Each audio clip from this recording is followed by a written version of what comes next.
Guys, do you want to create videos like this? First, go to SYNTX AI, sign up and log in.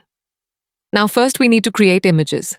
Go to Designs, select Nano Banana, upload your photos, enter the prompt and hit Generate.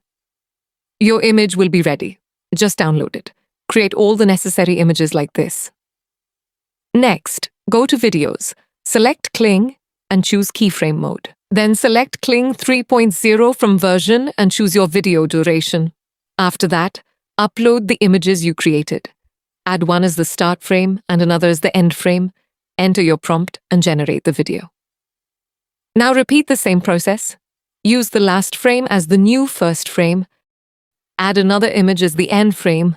Enter the prompt and generate again. Create multiple clips like this and merge them together, and boom, your video is ready.